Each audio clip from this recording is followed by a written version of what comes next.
하나님 말씀 구약성경 출애굽기 20장 4절에서 6절까지입니다. 우리 한 목소리로 함께 읽겠습니다. 너를 위하여 새긴 우상을 만들지 말고 또 위로 하늘에 있는 것이나 아래로 땅에 있는 것이나 땅 아래 물 속에 있는 것에 어떤 형상도 만들지 말며 그것들에게 절하지 말며 그것들을 섬기지 말라. 나 내 하나님 여호와는 질투하는 하나님인즉 나를 미워하는 자의 죄를 갚되 아버지로부터 아들에게로 3, 4대까지 이르게 하거니와 나를 사랑하고 내 계명을 지키는 자에게는 천대까지 은혜를 베푸느니라. 아멘. 여러분 한 주간도 평안하셨습니까? 예배 들어오기 전에 지난 한 주간이 어땠는가 한번 돌아보는 시간을 가졌는데 생각보다 많은 일들이 있었던 한 주였던 것 같습니다. 월요일, 화요일은 그 시각장애인 그 복지관에서 주최하는 시각장애인 바리스타 대회 그 준비하고 심사하고 정리하는 데 이틀을 쓴 것 같고요. 또 수요일은 학교 수업 제가 강의하고 있는 수업을 종강했습니다. 이제 기말고사만 남겨둔 상태고 또 우리 수요 기도회도 드렸고요. 목요일은 사실은 우리가 기대하지 않았던 일이긴 한데 우리 한국에 와서 공부하고 있는 외국인 신학생 중 한 학생이 심장마비로 하나님 나라에 지난주에 먼저 가게 됐고 그것에 대한 장례식에 참석을 했습니다. 쉽지 않은 시간들이었던 것 같아요. 그리고 또 주말에는 결혼식도 있어서 결혼식도 다녀왔고요. 그리고 어젯밤 늦게는 제 아내가 길을 걷다가 실족해서 깁스하는, 그래서 병원도 갔다 오고 응급실도 다녀오는 한 주를 돌아보면 별의별 많은 일, 어떤 한 곳에선 결혼하고 한 곳에선 아프고 또 한 곳에선 죽고 여러 가지 많은 일들, 그것이 우리가 살아가는 일상이 아닌가 그런 생각이 들고요. 그런 일상을 보내면서 이 모든 것들 가운데 우리가 지금 이렇게 하나님 앞에 예배할 수 있는 것, 나와서 함께 예배하며 또 오늘을 살아내고 앞으로의 한 주 그리고 그 이후의 삶을 기대할 수 있는 것이 참 은혜다라는 그런 생각을 해보았습니다. 특별히 지난주에 묵상했던 말씀 중에 한 부분이 욥기서였는데 더더욱이나 좀 크게 와닿는 것 같아요. 모든 상황 속에서 하나님의 일하심, 하나님의 뜻이 분명히 있다. 그것이 내가 잘하고 못하고 내가 의도하고 의도하지 않고야에 상관없이 분명한 하나님의 계획하심과 뜻이 있을 것이다 라는 그런 믿음을 가지고 하루하루 살아내는 또한 우리의 삶이 되어지길 원하고요. 그런 하나님을 더욱더 잘 섬기고 모시는 자, 그리고 그런 하나님으로 인해 능력 있게 살아내는 우리의 삶이 되기 위해 예배하며 말씀 가운데 나아가는 우리 모두가 되었으면 좋겠습니다. 최근 들어서 우리는 십계명 말씀을 같이 묵상하고 있죠. 재미있는 것은 십계명이 주어진 것은 훨씬 더 오래 전인데 시간이 꽤 지난 후에 곧 예수님 시대에 예수님께서 십계명을 요약해 주신 말씀이 있습니다. 뭔지 아시죠? 곧 하나님 사랑과 이웃 사랑. 결국 하나님 사랑과 이웃 사랑, 하나님을 사랑한다는 것이 무엇인가, 그리고 이웃을 사랑한다는 것이 무엇인가, 그것의 어떤 구체적인 예 그리고 기준으로 주신 것이 십계명이다라는 것, 우리가 먼저 좀 결론을 알지만 아는 상태에서 한번 생각해보고 갔으면 좋겠습니다. 특별히 오늘은 이계명, 하나님 우상을 만들지 말라라는 그 말씀을 다루고 있는데요. 1계명과 2계명 모두가, 그리고 그 위의 말씀도 결국 하나님을 어떻게 사랑해야 하는가라는 것에 대한 말씀과 연결된다는 것을 또한 염두에 두고 말씀 가운데 나아갔으면 좋겠습니다. 어쩌다 보니 몇 주 만에 또한 10계명 말씀을 같이 나누게 됐어요.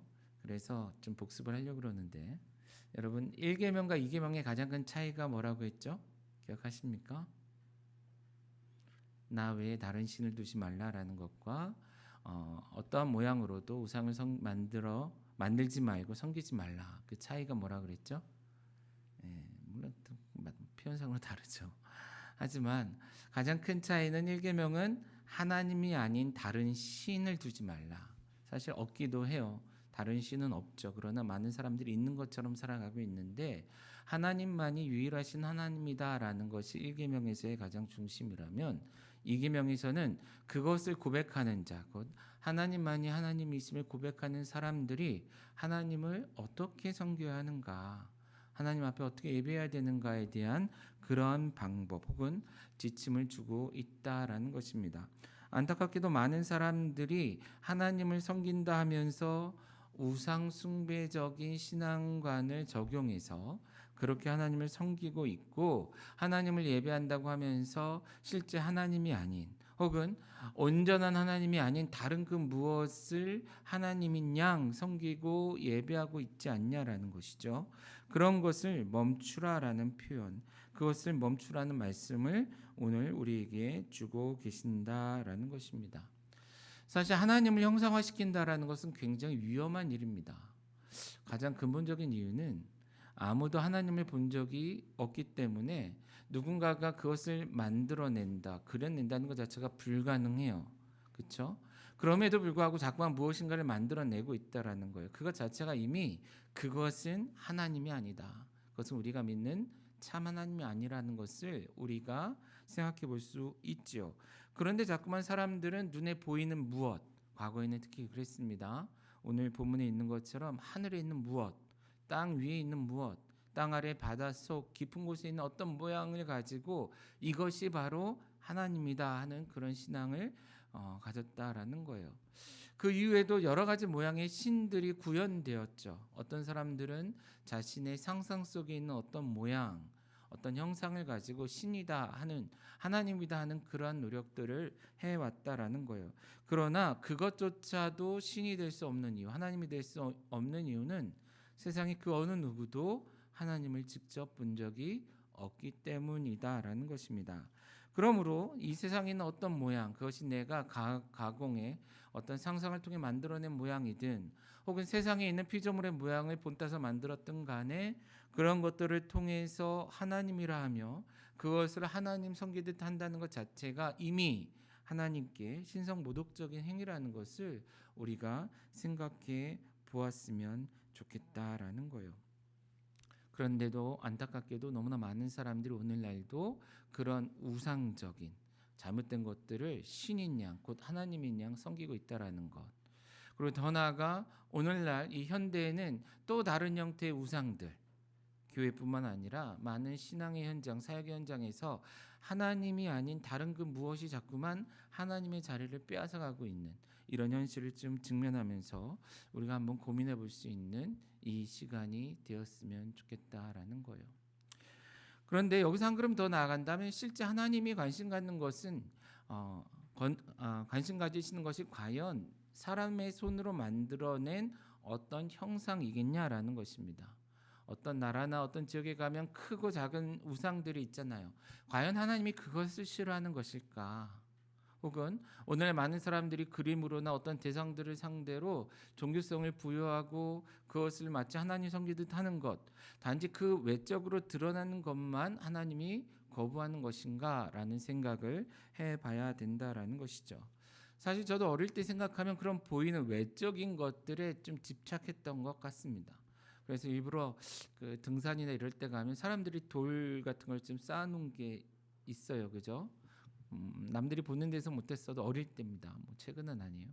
괜히 길을 가다 이렇게 툭 건드려서 넘어뜨리기도 하고 이거 다 우상이라고 가짜라고 일부러 옆에 있는 친구들한테 설명도 하고, 또 길을 가다가 산길을 가다가 절이나 어떤 이 종교적인 어떤 시설물들이 나타나면 그때 더 큰 의미를 부여했던, 물론 최근 몇 년 전에도 어떤 한 무리가 산에 있는 절에 가서 막 여러 가지 일들이 있었던 걸로 제가 알고 있는데 저 역시도 그렇게 생각했던 것 같아요. 그런 것 때문에 사람들이 미혹되고 그런 우상들 때문에 오늘날 교회가, 기독교인들이 어려운 상황들에 직면하는 것 아닌가, 이런 생각을 했었다라는 것이죠.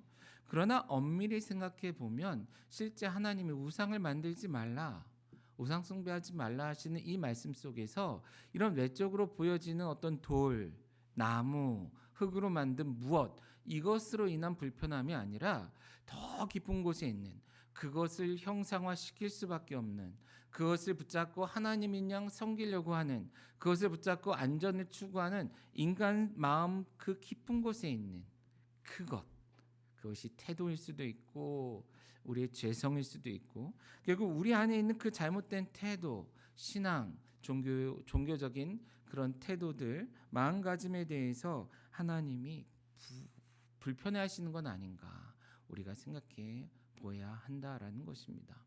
그러므로 더 나아가기 이전에 우리 집에는 어떤 다른 나라 이런 나라에 흔한 것처럼 그런 신상이 없다라고 괜찮다, 혹은 나는 어떤 특별한 모양들을 가지고 종교화시키지 않았다라고 안전하다라고 생각하지 말고, 우리 마음 한 사람 한 사람, 우리 마음 깊은 곳에 참 하나님이 아닌 다른 그 무엇을 추구하고 그것을 통해서 하나님으로부터 누리기 원하는 그것을 좀 대리만족하고자 하는, 얻고자 하는 그런 마음은 있지 않은지 한번 생각해 보라라는 것입니다.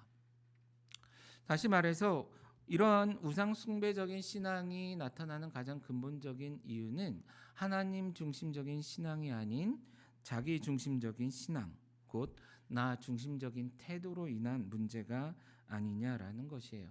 실제 우리가 읽은 4절 말씀도 그래서 이렇게 시작하죠. 너를 위하여라는 것입니다. 너를 위하여 그러한 우상을 만들지 말라라는 것입니다. 무슨 얘기입니까? 사람들이 우상을 만드는 가장 근본적인 이유는 하나님의 나라도, 하나님의 영광도, 하나님의 일도, 이 모든 것도 아닌 결국 그것을 통해 무엇인가를 얻고자 하는, 누리고자 하는 인간 마음 속에 있는 그 무엇을 채우고 싶어하는, 곧 나 자신을 위하는 그런 이기적인 마음이 아니냐라는 거예요.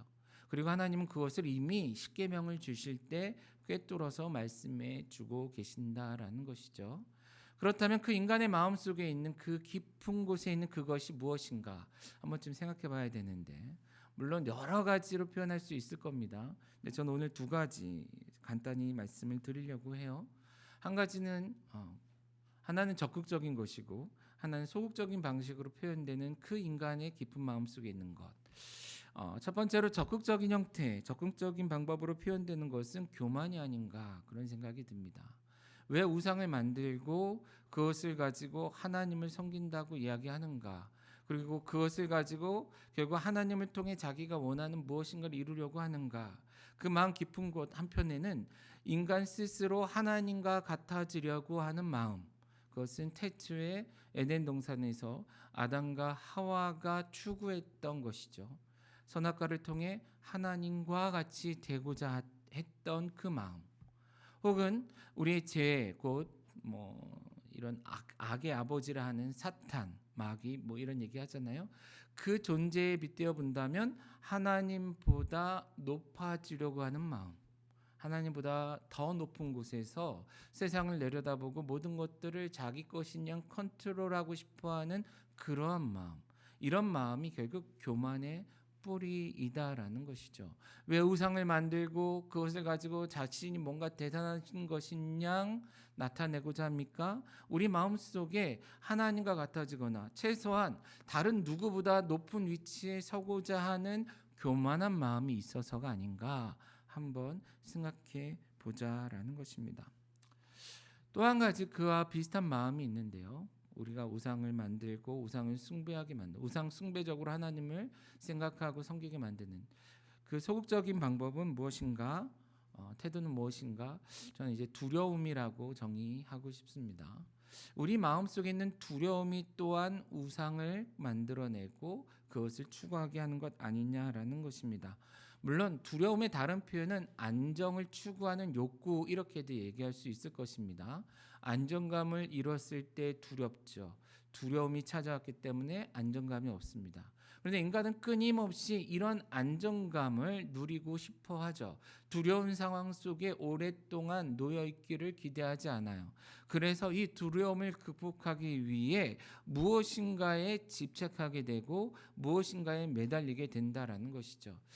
비교적 최근에 알게 된 개념이긴 한데, 어린 아이들에게 집착 인형이라는 것이 있다라고 얘기를 들었어요.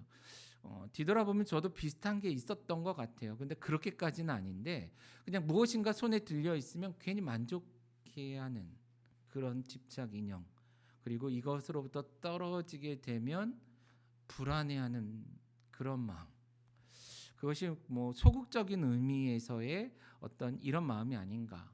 그렇게 보면 오늘날 현대인들은 참 집착 인형이 많은 것 같습니다. 여러분 특히 가장 대표적인 집착 인형이 뭐죠? 핸드폰 아닌가요?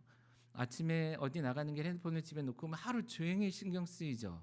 그래서 시간이 오래 걸리더라도 다시금 가서 가져오거나 하는 이런 문제들. 또 어떤 것이 있을까요? 요즘은 좀 덜하긴 하지만 한때는 지갑 안에 있는 현금도 그랬던 것 같습니다. 어떤 사람은 지갑 안에 현금이 두둑하면 마음이 그렇게 편하대요. 근데 지갑이 좀 텅 빈 것 같고 돈이 없는 것 같으면 지갑이 있어도 이렇게 어디 가나 움츠러들고 위축된다 뭐 이런 얘기를 하더라고요. 이것이 확장된 것이 오늘날 뭐 집 혹은 좋은 직장 그리고 어떤 뭐 자산 보유 뭐가 됐든 간에 이런 것들이 아닐까. 근데 왜 이런 것들에 집착하게 되냐라는 것이죠. 결국 그 마음 깊은 곳에 막연한 두려움, 물론 구체적인 두려움도 있습니다. 하지만 미래에 대한 막연한 두려움이 우리로 하여금 무엇인가에 집착하게 만든다라는 거예요. 그런데 이 집착하는 것의 끝에 무엇이 나타나는가? 하나님으로 생각하는 무엇인가가 드러나게 되는데 사람들은 그것을 형상화시켜서 때로는 돈으로, 때로는 물건으로, 때로는 어떤 사람으로, 어떤 개념으로, 대상으로 하여 우상 숭배로 나아가지 않느냐라는 것입니다. 그렇게 본다면 우리 안에 교만한 마음이 자리 잡고 있지는 않은지 혹은 우리 마음이 두려움에 지나치게 눌린 나머지 하나님을 온전히 바라보고 하나님을 따르는 일에 실패하고 있지 않은지 한번 생각해 볼 수 있으면 좋겠습니다. 자, 이러한 인간의 노력들, 자, 이것이 앞에서는 어떤 동기였다면 이것이 또한 표출되는 방식에도 다양한 방식이 있는 것 같아요. 근데 최근에 읽은 책에 강영한 교수님이 쓴 책인데 십계명에 관련돼서 그 책 안에서 재밌는 개념 표현이 나왔습니다. 그래서 여러분들을 잠깐 소개하려고 그래요. 사람들이 이런 우상화 작업을 하는 과정 속에 가장 대표적으로 나타나는 두 가지 패턴이 있다라는 거예요. 잘 생각해 보면 기독교 안에도 이미 많이 나타나고 있는 패턴이 아닌가 그런 생각이 들어요. 그 첫 번째는 영어로 좀 표현했는데 발음이 좀 구리겠지만 이해하세요. 로컬리제이션이라는 표현을 썼습니다. 로컬리제이션 모티브. 무엇을 바탕으로 이런 우상화 작업을 하는가? 로컬, 어떤 지역화시키는 방식으로 우상화 작업이 이루어진다라는 것입니다. 하나님, 그 신을 어떤 장소에 묶어 놓는 것이죠. 특정한 장소, 어떤 물건 안에 가두어 두는 방식으로 이러한 우상화 작업이 이루어진다라는 거예요. 그러면서 하나님 움직이지 마세요. 하나님 여기 계세요. 내가 찾을 때마다 늘 만나고 싶을 때마다 거기 계세요 하면서 어떤 특정한 물건이나 장소에 하나님을 가두는 형태 거기에 모셔놓는 방식으로 우상화가 이루어진다라는 것이에요. 물론 이것이 극단화되면 더 나아가게 되죠. 하나님 여기에만 계세요. 그리고 나머지 장소에는 신경도 쓰지 마세요. 하나님 여기서만 나를 만나주세요. 여기를 벗어난 다른 곳에서의 나의 삶에는 전혀 신경 쓰지 마세요. 나도 하나님을 신경 쓰지 않겠습니다. 그 대신 내가 이곳에 왔을 때 동일하게 활짝 웃으며 나를 맞아주시고 나의 마음을 위로해 주시고 되게 무섭죠. 무슨 미저리 같은 이런 영화에나 나올 것 같은 이런 구조. 그런데 이런 방식으로 오상화 작업이 이루어지지 않느냐라는 것입니다. 조금은 지나치게 들릴 수도 있겠지만 기독교도 그러한 일을 꽤 오랫동안 해오지 않았나. 특정 장소에서는 하나님의 임재가 유난히 강하게 나타나는 것처럼 어떤 물건이 있으면 부적처럼 어떤 능력을 발휘할 것처럼 어디에서 기도하면 무엇인가를 붙들고 기도하면 누군가를 붙들고 기도하고 누군가의 손을 붙잡고 기도하면 무엇인가 대단한 영역이 나타날 것처럼 하나님의 능력이 발현될 것처럼 그런데 그것을 떠나 곧 나의 집이나 직장이나 길거리나 혹은 카페나 어디선가 내 삶의 일반적인 장소에서 하나님을 이야기하고 하나님을 예배하고 하나님에 대해서 하나님께 기도하고 하는 이 모든 것들이 이루어진다면 왠지 아무런 효용이 없을 것처럼 불안해하고 염려하는 마음이 있지 않냐라는 것입니다. 때로는 이것이 지나쳐서 교회에서 나타나는 우리들의 모습, 그러나 교회 밖에서 보여지는 살아내는 우리들의 삶의 모습이 너무나도 다름에도 불구하고 아무런 가책도 문제도 느끼지 않고 살아가는 그런 모습이 있지 않냐라는 거예요. 만약에 그러고 있다면 우리는 지금 표현했던 것처럼 로컬리제이션이라는 이런 지역화, 어떤 대상화라는 방식으로 우상 숭배를 하고 있지 않나 스스로 돌아볼 수 있어야 된다라는 것입니다.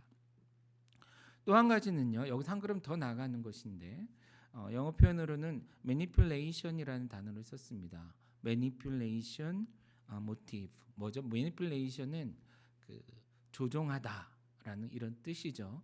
최근에 유행했던 한 표현을 쓴다면 가스라이팅 뭐 이런 표현도 갖다 쓸 수 있을 것 같아요.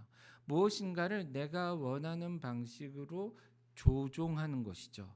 마치 체면에 걸린 사람을 혹은 프로그래밍 된 사람을 내가 원하는 방식으로 원하는 행동을 하게 하고 말을 하게 하고 그것을 통해 내가 원하는 일이 이루어지도록 만들고자 하는 그런 마음, 그리고 그것을 표출하는 방식으로서 우상 숭배가 이루어지지 않냐라는 것입니다.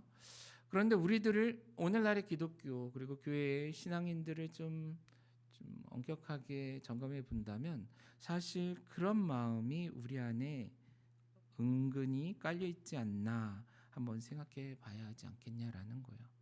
하나님의 뜻을 따르는 삶보다는 하나님께서 나의 뜻을 이루어 주기를 기대하죠. 하나님의 통치를 이야기하기보다는 하나님을 앞세워 뒤에서 뭐라 그러죠? 수렴 첨정이라 그러나? 뒤에서 조절하는 거?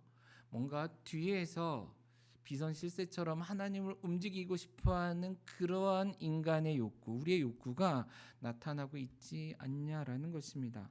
결국 이런 마음들이 앞서다 보니 하나님 앞에 섰을 때, 하나님 말씀 앞에 섰을 때, 예배 자리에 섰을 때, 기도 자리에 섰을 때 하나님 그렇습니다. 내가 하나님이 그렇게 말씀하시니 내가 그렇게 하겠습니다. 마치 제자들이 예수님 앞에서 예수님이 그렇게 말씀하신다면 내가 그렇게 할게요.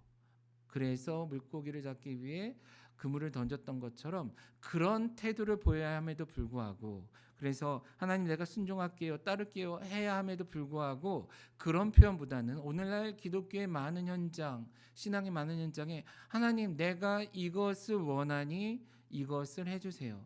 하나님 내가 이것이 필요해요. 이것을 해주세요. 이것을 해주세요. 물론 존댓말을 쓰죠.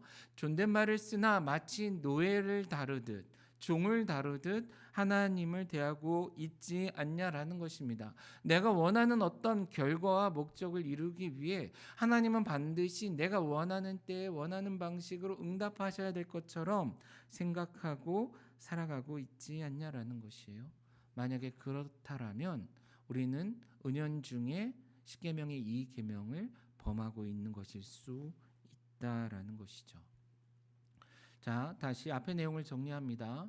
우상 숭배로 우리는 단지 어떤 누군가가 나무를 깎거나 돌을 깎거나 무엇인가를 세우는 것 그리고 그것을 세워놓고 사람들을 불러 모아 이것이 신이다 하면서 절하는 것만 생각하기 쉽다라는 거예요. 그러나 실제적으로 우상 숭배는 우리 마음 그 깊은 곳에 있는 그 무엇 그것이 욕구일 수도 죄일 수도 있겠죠. 이것 하나님을 대항하여 서 있는 나를 교만히 여기고 나 스스로를 높이고 더 나아가 내 안에 있는 두려움을 극복해내고자 어떤 대상 근데 심지어 그것이 하나님을 도구화시키는 방식으로 대상화시키는 방식으로 더 나아가 내게 속한 것처럼 소유하는 방식으로 그것을 표현하고자 하고 있다면 우리도 알게 모르게 우상 숭배적 신앙에 물들어 있는 것일 수 있다라는 것 한번 생각해 보았으면 좋겠다라는 것입니다. 성경은 계속해서 얘기합니다. 우리가 그의 소유된 백성이다라는 거예요. 하나님께서 우리를 소유하셨다라는 것이죠.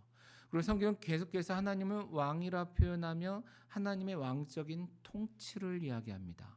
그리고 이 세상의 모든 것, 그리고 이 세상에 보이지 않는 모든 삶의 영역 역시도 하나님의 나라다라고 얘기해요. 그 나라 안에서 그 나라의 백성답게 살아가는 것이 바로 우리 곧 그리스도인의 마땅한 태도이며 삶일 것입니다. 그러나 어느 순간 하나님의 소유가 되기보다 하나님을 소유하기 원하고 하나님의 뜻, 통치에 따르기보다 하나님을 조정하기 원하고 있다면 하나님의 나라를 살아내기보다 내가 원하는 나라, 내가 원하는 세상, 곧 나의 나라를, 나의 제국을 키워가고자 하고 있다면 우리는 이 시대의 또 다른 형태의 우상 숭배자일 수 있다라는 것 기억하자라는 것입니다. 그리고 그 뒤에 있는 말씀을 보시면 오늘 또한 중요한 주제 중에 하나인데요. 하나님은 이 말씀을 주시면서 자신이 질투하시는 하나님이다, 질투하는 하나님이다 라는 그런 말씀을 하시는 것을 볼 수 있습니다. 이 질투하는 하나님이라는 표현은 분명히 이계명과 연관돼서 나타나는 표현이죠. 그런데 더 깊이 나가기 전에 먼저 질투라는 단어를 한번 생각해 보시죠. 세상에서 보통 우리가 삶에서 질투라는 단어를 어떤 뉘앙스로 사용하나요? 질투라는 단어가 긍정적으로 쓰이나요? 부정적으로 쓰이나요? 어떠세요? 언제부턴가 질투라는 용어가 굉장히 부정적인 의미로 사용되고 있는 것 같아요. 더 나아가 부정적인 의미로만 사용되는 것 같아요. 그런데 이 단어가 지금 하나님께 사용됐고 더 나아가 하나님 스스로 나는 질투하는 하나님이다라고 말씀하고 계신다라는 것이죠. 그렇기 때문에 여기서 질투라는 단어에 대한 개념을 우리가 잠깐 다시금 재정립해야 될 필요가 있습니다. 물론 세상에는 무조건적인 질투를 하는 사람들이 있습니다. 어떤 때죠? 세상에 누구든 상관없이 내가 가지고 싶은 무엇인가를 그 사람이 갖거나 내가 누리고 싶은 것을 그 사람이 누리고 있거나 내가 받아야 될 사랑을 누군가가 받고 있다면 그것 자체에 대한 거부감을 가지고 엄청난 질투심을 발휘하는 그런 사람들이 있어요. 그리고 그것이 대부분의 경우 부정적인 방식으로 표출이 되죠. 곧 내가 원하는 무엇인가를 얻지 못하도록 방해하는 혹은 대신 누군가가 취해서 방해하고 있는 그것을 우리는 제거하기 위해 에너지를 쓰는 것 자체를 질투한다라고 표현한다라는 거예요. 그런데 우리가 하나님은 질투하는 하나님이다라는 이 표현에 이런 개념을 바로 쓸 수는 없을 것입니다. 하나님은 그런 하나님은 아니시기 때문이죠. 그렇다면 이 질투하는 하나님이다라는 표현은 뭐냐라는 거예요. 그래서 학자들이 이 질투하는 하나님이라는 개념을 조금은 다른 표현으로 표현해 놓은 것이 있습니다. 곧 하나님은 자신이 받아 마땅한 것을 빼앗기지 않는 하나님으로서의 질투하는 하나님이다라는 것입니다. 무슨 얘기예요? 우리 하나님은 자신이 마땅히 받아야 할 무엇? 사랑, 존중, 존경, 이런 예배 이런 것들을 빼앗기는 그냥 포기하는 내버려 두는 하나님이 아니라 그것에 대해서 반드시 받으시기 원하시는 누리기를 원하시는 하나님이다라는 것입니다. 그런 하나님의 모습이 그런 하나님됨을 질투하는 하나님이다라고 표현했다라는 것이에요. 자, 무슨 얘기예요? 하나님은 하나님으로서 온전하시고 완전하신 분이에요. 그죠? 하나님을 표현하고 나타내기 위해 다른 그 무엇인가를 형상화할 필요가 없고 형상화했을 때는 이미 더 이상 그것이 하나님이 아니라고 그랬어요. 자, 저를 보세요. 여러분들이 지금 저를 다 보고 있잖아요. 그죠? 시선이 저를 100% 향하고 있는데 갑자기 저를 향하던 시선이 제가 마이크 하나를 손에 듦으로 인해서 이쪽으로 한 사람이라도 1초라도 빼앗긴다면 지금 온전함이 깨진 거다라는 거예요. 무슨 얘기인지 아시겠습니까? 우리 하나님은 너무나 여러분들의 사랑 그리고 존경 그리고 이런 예배 모든 것들을 받으시기 합당하시고 그것을 너무나 원하시는 하나님이기 때문에 그 무엇도 설령 이것을 이건 저와의 관계라면 이게 배강은이라고 하겠네요. 그죠? 뭐라 부르든 상관없이 내 것을 이것에 빼앗기도록 내버려두지 않겠다라는 거예요. 허용하지 않겠다라는 거예요. 근본적으로 이것이 저일 수 없을 뿐만 아니라 곧 어떤 것도 하나님일 수 없을 뿐만 아니라 그것이 무엇이 됐든 간에 하나님을 향한 사랑과 관심과 모든 것에 0.0001이라도 빼앗아 간다면 그것은 우상이 되는 것이고, 또한 그것을 향해서 사람들의 마음이 향하게 되는 그것을 하나님은 견딜 수 없는, 견디지 아니하시는, 곧 질투하시는 하나님이다라는 것입니다. 여기까지 하시나요? 그러므로 우리는 결탄코 뭐 하면 안 된다라는 거예요? 우상 숭배적으로 하나님을 섬겨서는 안 된다라는 것이죠. 참 어려운 게 있습니다. 우리도 우리 주어진 환경과 여러 가지 여건 속에서 하나님을 예배하죠. 그것을 온전히 이루기 위해 우리는 여러 가지 장치들을 활용하고 여러 사역자들로 하여금 그 일들을 감당하게 합니다. 그런데 때로는 그것이 지나친 나머지 예배를 온전히 드리기 위한 도움이나 섬김이 아니라 때로는 예배 그 자체보다도 더 중요한 것처럼 여겨질 때가 있더라라는 거예요. 제 지난 많은 시간의 사역 경험을 돌아봤을 때도 그랬던 적이 많았다라는 거예요. 모두가 온전한 마음으로 예배드리고자 했고 그렇게 노력했는데 그 과정 속에 나타난 한두 가지의 작은 실수들이 예배에 대한, 그날의 모든 것에 대한 것들을 다 빼앗아가는 것처럼, 모든 것이 실패한 것처럼 여겨지게 만드는 일, 그것으로 인해 분내는 목회자들이나 성도들, 그리고 반대로 그런 외적인 것들이 잘 이루어졌을 때 야, 온전한 예배가 드려졌다고 생각하는 그러한 우리들의 현실, 과연 그러한가라는 것입니다. 만약에 그러고 있다면 우리 역시도 물론 완벽하게 우상 숭배를 한다고는 얘기할 수 없지만 어느 순간 알게 모르게 뭐예요? 하나님이 아닌 다른 그 무엇에 마음을 쓰고 있다라는 것이죠. 우리가 하나 틀리지 않고 노래를 끝까지 완주해내는, 연주하거나 부르는 것, 혹은 설교를 하면서 대제 흔들림 없이 말실수 없이 온전한 완벽한 설교를 해내는 것, 혹은 주위 환경이 완전히 정리된 상태에서 좋은 분위기에서 예배를 드리는 것, 마땅히 준비해야 되는 것입니다. 온전한 예배자로. 그러나 그것 자체가 이루어지지 않고가 온전한 예배인가, 하나님이 기뻐하시는 예배인가 아닌가를 결정적으로 결정하는 요소는 아닐 수 있다라는 거예요. 그런데 우리는 자꾸만 그런 데 신경을 쓰고 그게 잘 됐으면 내가 예배 잘 드렸구나, 하나님 기뻐하시겠네. 그것이 조금 약하면 오늘 예배는 망쳤구나, 이런 생각을 하고 있지 않냐라는 거예요.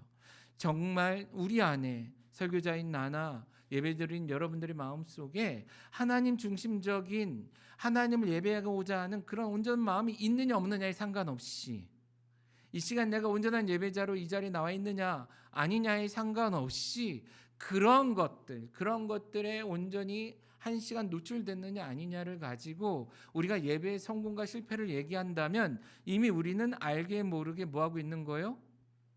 우상 숭배적 방식으로 하나님을 섬기고 있지 않냐라는 것입니다. 최근에 제가 경험했던 한 행사에서도 과연 무엇을 위한 행사인가 좀 고민이 됐어요. 많은 준비가 어떤 아픈 사람들, 어려운 사람들을 돕기 위한 일이었는데 그들이 아닌 그 자리에 참석하는 소위 말하는 높은 사람들, 인정받는 사람들, 돈 내는 사람들을 잘 대접하기 위한 시간, 준비 시간들로 가득 채워져 가는 듯한 느낌으로 좀 불편하더라고요. 그런데 그것을 보면서 우리들의 사역의 모습을 많이 돌아봤어요. 과거에 제가 했던, 교회에서 사역했던 많은 일들, 정말 하나님 중심으로 했는가? 정말 하나님 나라를 품고 사역하고 있는가? 여기저기서는 하나님 나라, 하나님의 영광, 하나님의 사역을 이야기하는데 과연 그곳에 하나님이 있는가? 하나님이 기뻐하고 계시는가? 하나님이 기뻐하시는 그 일이 그 자리에서 이루어지고 있는가? 만약에 그것이 이루어지고 있지 않은 가운데 우리가 외적인 무엇인가에만 신경을 쓰며 마치 그것을 잘해내는 것이 하나님이 기뻐하실 것이다, 그것을 하나님이 기뻐하시며 영광 받으셨다라고 생각한다면 우리 역시도 이 시대의 우상 숭배자가 될 수 있다라는 것입니다. 그것을 만들어 놓고 그것 앞에 무릎 꿇고 엎드리며 그것을 섬기는 자가 될 수 있다라는 것이죠. 하나님은 그렇게 하지 말라라는 것입니다. 그럼 외적인 행동들이나 어떤 계획들을 세우지 말라는 것이 아니라 그것은 우리가 할 수 있는 한 최대한 해야 되는 것이죠. 마치 마르다가 음식을 준비했던 것처럼. 그러나 예수님 앞에 섰을 때는 음식이나 모든 환경을 떠나서 온전히 예수님 앞에서 그 말씀에 귀를 기울여야 됐던 것처럼 우리의 신앙 역시도 하나님 앞에서 그렇게 반응할 수 있는 우리의 신앙의 모습이 되길 원하고 그런 자로서 세워지기를 기대해 봅니다. 그런데 더 나아가서 주님은 하나님이 이 말씀을 주시면서 이러한 자, 곧 온전히 하나님을 섬기는 자와 그렇지 않은 자들에게 하나님께서는 다른 보상을 주실 것을 또한 약속해 주고 있습니다. 제가 이런 표현을 썼는데요. 질투 유발자라는 용어를 썼어요. 그리고 하나님을 하나님답게 섬기지 않아서 하나님께서 질투를 느끼게 만드는 그런 사람들을 질투 유발자라 할 수 있지 않을까? 곧 하나님은 그런 자들을 싫어한다 그랬어요. 우상 숭배자니까. 이런 질투 유발자들을 하나님은 싫어하신다라고 분명히 말씀하셨습니다. 그들의 죄를 그냥 지나치지 않겠다라고 경고하셨습니다. 그러면서 그들의 죄, 그들이 하나님을 온전히 섬기지 않은 것에 대해서 그의 자녀 3, 4대에 이르기까지 뭐할 것이다? 그 죄값을 치르도록 하겠다라는 것입니다. 물론 한때 가게에 흐르는 저주 이런 얘기 나왔는데 지금 그런 얘기가 아니에요. 엄밀히 얘기하면 그만큼 하나님께서 싫어하신다라는 거예요. 질투가 너무나 많으신 하나님이라 하나님이 받으셔야 마땅한 영광을 다른 것에 빼앗기는 것 자체를 너무나 싫어하셔서 그런 일에 앞장서는 자들, 그렇게 하나님을 섬기다 하는 자들의 그 죄값을 그의 자녀들에게 물릴 만큼 하나님은 엄중히 이것을 다루겠다라는 것입니다. 그러면서 그 죄값이 어떻게 해요? 3, 4대에 이르기까지. 근데 실제 현장을 보면 진짜 그렇게 되는 것 같아요. 부모가 하나님을 저주하고 거부하거나 온전히 신뢰하거나 신앙하지 못할 경우 자녀들이 그 신앙을 좋은 쪽으로 물려받는 경우가 많지는 않은 것 같아요. 반대로 좋은 신앙의 모델이 될 만한 부모 밑에 자란 자녀들 중에 정반대의 모습은 간혹 혹은 자주 나타나는 것 같아요. 근데 그게 새로운 얘기는 아닙니다. 여러분 열왕기나 역대기를 보세요. 그 말씀들을 보면 정말 신앙의 좋은 유산을 물려받아 계속해서 신앙을 유지하고 발전시켜가는 것이 결코 쉽지 않죠. 그렇기 때문에 그의 자녀들은 계속해서 악순환의 고리에 갇히게 돼요. 이런 하나님을 섬기는 일에 실패하는 악순환의 고리로 인해서 하나님께서 그들을 심판하시고 그 죄값을 치르게 하시겠다라는 거예요. 몇 대 이르기까지? 3, 4대 이르기까지. 그런데 반면에 하나님을 온전히 사랑하고 그 계명을 온전히 지키는 자들에게는요. 반대 보상을 하신다고 말씀하십니다. 뭐라고요? 은혜를 주신다. 얼만큼? 1000대에 이르기까지. 여러분 한 세대를 보통 30년으로 잡는 것 같아요. 한 세대를. 그러면 1000세대면 몇 년이죠? 몇 년 단위예요? 한 세대가 30년이고 1000세대면 3만 년입니다. 그러면 상상이 가요 안 가요? 지금 서기 2021년을 살아가죠. 물론 정확히 3만 년이냐 이런 개념이 아니라 그만큼 하나님은 그러한 자들을 사랑하신다라는 것이에요. 근데 이것이 되게 비교되죠. 싫어하는 자들은 3, 4대 그리고 좋아하는 자들에게는 1000대. 왜 이렇게 차이가 날까요? 하나님의 징계나 죄값을 물게 하시는 이 일을 3, 4대 이상 감당할 사람이 아마도 없을 것입니다. 세상 사람들도 부자가 3, 4대를 못 간다 그러잖아요. 3대를 못 간다. 바닥을 치고 엉망이 되는 것은요 더 나빠질 수는 없는 것 같아요. 그래서 길면 3, 4대의 끝이 난다라는 것이죠. 그러나 반대로 하나님의 복은요. 하나님이 부어주시는 복에는 끝이 있습니까? 없습니까? 끝이 없다라는 거예요. 지금은 미약하지만 그 복이 쌓이고 쌓이고 그 은혜가 쌓이고 쌓여서 대를 거듭할수록 더욱더 풍성하게 될 것이다라는 것이에요. 천대에 이르기까지. 이 계명을 잘 지킨다라는 것은 결국 나를 포함해 우리 자손들, 자녀들에게 엄청나게 큰 하나님의 보상을 보장받도록 해주는 은혜다, 방법이다라는 것입니다. 물론 저에게도 2명의 자녀가 있습니다. 부모의 신앙보다 더 큰 믿음의 자녀가 되기를 기대하고 있어요. 어떨지는 모르겠어요. 지금 같아서는 적어도 그들 세대까지는 교회는 다닐 것 같습니다. 저희 2 자녀를 보건대. 혹 그 둘 중에 누군가는 또 목회자가 될지도 모르겠어요. 그런데 과연 그것이 최선의 목적인가? 그건 아닌 것 같아요.